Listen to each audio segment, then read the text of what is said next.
चित्तौड़ की रानी कर्णावती और मुगल बादशाह हुमायूं की कहानी आपने सुनी होगी। कहा जाता है साल 1535 में हुमायूं को रानी कर्णावती का पत्र और राखी मिली। गुजरात के सुल्तान कुतुबुद्दीन बहादुर शाह ने चित्तौड़ पर हमला कर दिया था। हुमायूं अपना भाई धर्म निभाने निकल पड़े, लेकिन पहुंचते पहुंचते बहुत देर हो गई और राजकुमार उदय सिंह को सुरक्षित स्थान पर भेजकर राणा सांगा की पत्नी कर्णावती को जौहर करना पड़ा। ऐसा ही कुछ लेफ्टिनेंट जनरल जेम्स टॉड ने अपनी किताब annuls and antiquities of Rajasthan में लिखा है। टॉड 19वीं शताब्दी में मेवाड़ की अदालत में बतौर अंग्रेज अफसर तैनात थे, लेकिन इसी घटना के बारे में हिस्ट्री ऑफ मेडिवल इंडिया में लेखक सतीश चंद्र बताते हैं कि किसी भी तत्कालीन लेखक ने चित्तौड़ की रानी कर्णावती द्वारा हुमायूं को राखी भेजने का जिक्र नहीं किया था। हो सकता है इस कहानी में कोई भी सच्चाई ना हो, लेकिन इतना तो तय है कि बहादुर शाह ने चित्तौड़ पर हमला किया था और कर्णावती ने जौहर, और इसी मामले के बाद गुजरात की सल्तनत भी खात्मे की कगार पर पहुंच गई थी। कंफ्यूज ना होइएगा, ये कहानी गुजरात के सुल्तान कुतुबुद्दीन बहादुर शाह की है, मुगल बादशाह बहादुर शाह जफर की नहीं। उल्टा कुतुबुद्दीन बहादुर शाह ने तो मुगलों की नाक में दम कर दिया था। नमस्कार, मेरा नाम है आस्था और आप देख रहे हैं तारीख, जिसमें हम सुनाते हैं उस तारीख से जुड़ी भारत की ऐतिहासिक कहानियां। Brought to you by Kuku FM. Download the app now. आज 14 फरवरी है और आज की तारीख का संबंध है गुजरात सल्तनत के सुल्तान बहादुर शाह की हत्या से। बात शुरू करने से पहले आपको बता दें कि तारीख के इस एपिसोड के पार्टनर हैं कुकू एफएम। जैसे हम आपको इतिहास की कहानियां सुनाते हैं, उसी तरह कुकू एफएम भी आपको देश दुनिया, साहित्य, समाज, दर्शन, विज्ञान जैसी कई कैटेगरीज में ऑडियो बुक्स देता है। ऑडियो बुक से फ़ायदा है कि आप दूसरे काम करते हुए भी अपनी मनपसंद किताबें सुन सकते हैं। अब आप ठहरे ललन टॉप के दोस्त और कुकू एफएम हमारे पार्टनर, तो आप लोगों के लिए कुकू एफएम के प्रीमियम सब्सक्रिप्शन पर 50% की छूट का ऑफर है। ऑफर का लाभ कैसे मिलेगा? बस प्रीमियम सब्सक्रिप्शन लेते वक्त एक छोटू सा कोड डालना होगा। कोड है LT50। सूचना समाप्त। अब चलते हैं गुजरात। महमूद बेगढ़ा। गुजरात की मुजफ्फरी डायनेस्टी के सुल्तान महमूद शाह प्रथम की कहानी रोचक है, इसीलिए शुरुआत यहीं से। साल 1459 में महमूद शाह ने गुजरात सल्तनत की गद्दी संभाली। उम्र थी केवल 13 साल। इसके बाद महमूद ने जब चंपानेर और गिरनार जूनागढ़ के किलों को जीता, तब उन्हें बेगढ़ा की उपाधि दी गई। बे का मतलब 2 और गढ़ माने किला। कहा जाता है ये वक्त गुजरात सल्तनत का सुनहरा दौर था। 52 वर्ष के अपने लंबे शासनकाल में महमूद बेगढ़ा ने गुजरात सल्तनत को शिखर तक पहुंचा दिया था। इसीलिए आज भी बेगढ़ा के बारे में कहानियां कहीं सुनी जाती हैं। कहते हैं बेगढ़ा की दाढ़ी इतनी बड़ी थी कि कमर तक आती थी और मूछें इतनी लंबी कि वह उन्हें अपने सिर के ऊपर बांधते थे। बेगढ़ा के बारे में एक बात और प्रचलित रही, वो एक दिन में कम से कम 35 किलो खाना खाते थे। नाश्ते में 1 कटोरा शहद, 1 कटोरा मक्खन और करीब 100 केले। ये भी कहा जाता है कि सुल्तान बेगढ़ा को बचपन से ही किसी तरह का जहर दिया जाता था और वह हर रोज खाने के साथ भी जहर की थोड़ी थोड़ी मात्रा लेते थे, जिससे सुल्तान का शरीर इतना जहरीला हो गया था कि अगर मक्खी भी बैठ जाती तो पल भर में दम तोड़ देती। उनके इस्तेमाल किए हुए कपड़ों को सीधे आग के हवाले कर दिया जाता था। खैर, इन बातों में कितनी सच्चाई है कितनी नहीं, ये बहस का मुद्दा हो सकता है। आगे बढ़ते हैं। शमसुद्दीन मुजफ्फर शाह। महमूद बेगढ़ा और उनकी राजपूत पत्नी रानी हीराबाई की 4 औलादें थीं, खलील खान, मोहम्मद कला, आपा खान और अहमद खान। महमूद शाह की मौत के बाद 1511 में सबसे बड़ा बेटा खलील खान गद्दी पर बैठा। ताजपोशी के बाद खलील का नाम हो गया था शमसुद्दीन मुजफ्फर शाह द्वितीय। इस वक्त तक गुजरात में पुर्तगाली दखल भी काफ़ी बढ़ चुका था।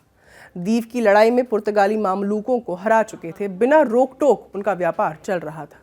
साल 1514 की शुरुआत में पुर्तगाली general Alfonso de Albuquerque Dew island पर एक किला बनाना चाहता था। उसने अनुमति लेने के लिए मुजफ्फर शाह द्वितीय के पास अपने राजदूत भेजे। हालांकि उन्हें इजाजत नहीं मिली और दूत बिना किसी समझौते के वापस लौट आए।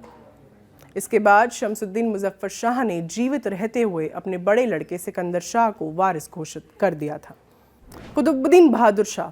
सिकंदर की ताजपोशी मुजफ्फर शाह के छोटे बेटे बहादुर शाह को नागवार गुजरी। पिता मुजफ्फर शाह और बड़े भाई सिकंदर के साथ उसकी तलखी बढ़ने लगी। सिकंदर जान से न मरवा दे, इसीलिए बहादुर शाह ने गुजरात से निकल लेना ठीक समझा। कहा जाता है जब पानीपत के मैदान में मुगल बादशाह बाबर और इब्राहिम लोदी के बीच दिल्ली के तख्त के लिए जंग चल रही थी, उस वक्त बहादुर शाह वहीं मौजूद था। हालांकि जंग से उसका कोई लेना देना नहीं था और जब पिता मुजफ्फर शाह की अहमदाबाद में मौत की खबर मिली तब बहादुर शाह वापस गुजरात आया। इधर सिर्फ 1.5 महीने सल्तनत की गद्दी पर रहने के बाद 30 मई 1526 को चंपानेर के किले में सिकंदर शाह की भी हत्या कर दी गई। हत्या करने वाला था सिकंदर का ही एक गुलाम इमादुल मुल्क खुशकदम। खुशकदम ने मुजफ्फर शाह के सबसे छोटे बेटे महज 6 साल के नासिर को सुल्तान की गद्दी पर बैठा दिया और नासिर के नाम पर खुद मनमानी करने लगा। अब बारी थी बहादुर शाह की। उसने अपने लोगों को इकट्ठा किया और धीरे धीरे गुजरात में अपने सभी प्रतिद्वंदियों को खत्म करके सुल्तान की गद्दी पर कब्जा कर लिया। अब बहादुर शाह का नाम हो गया था कुतुबुद्दीन बहादुर शाह। इस वक्त तक पुर्तगालियों की तरफ से चुनौती बढ़ गई थी।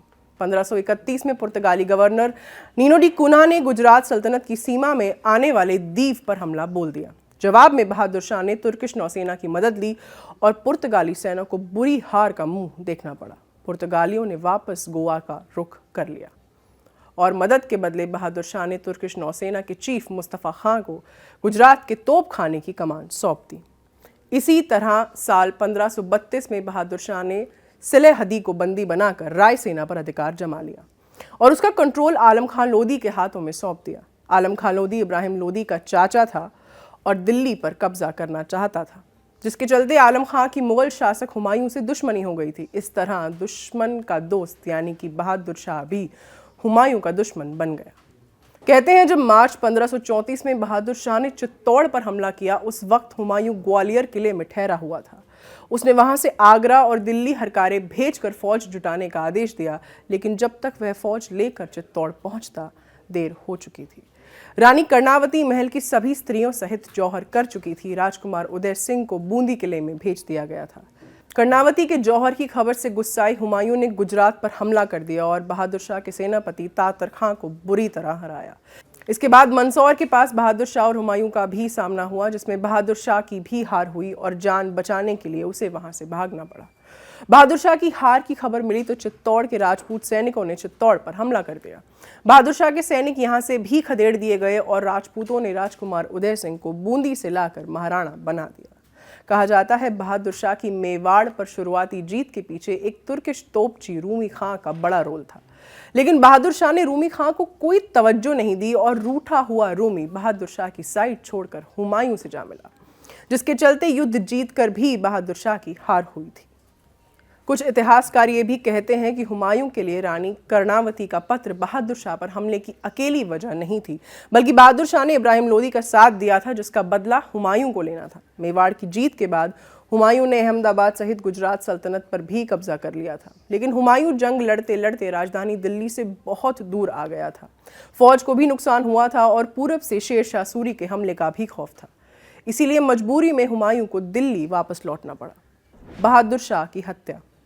लूटपाट और मारकाट मचाने के बाद मुगल सेना जब वापस दिल्ली लौट गई तो बहादुर शाह को पुर्तगालियों की मदद लेनी पड़ी।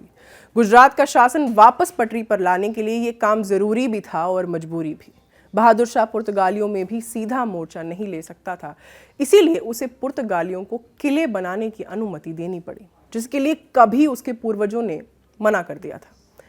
बहादुर शाह अपनी सल्तनत पर वापस कब्जा तो पा गया था, लेकिन पुर्तगाली भांप चुके थे कि बहादुर शाह कमजोर हो चुका है, जबकि पुर्तगालियों का वर्चस्व और ताकत बढ़ रही थी। साल 1536 के आखिर तक स्थिति ये हो गई थी कि अपनी ही सल्तनत में बहादुर शाह को छोटी छोटी चीजों के लिए पुर्तगालियों से पूछना पड़ता था।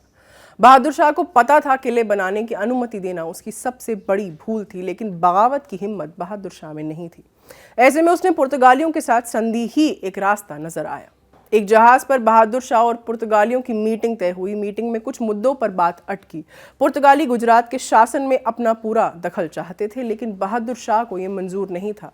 कहने को समझौता तो हो गया, लेकिन मीटिंग के बाद जब बहादुर शाह वहां से निकला तो 14 फरवरी 1537 को यानी आज ही के दिन पुर्तगालियों ने धोखे से उसकी हत्या कर दी और लाश अरब सागर में फेंक दी।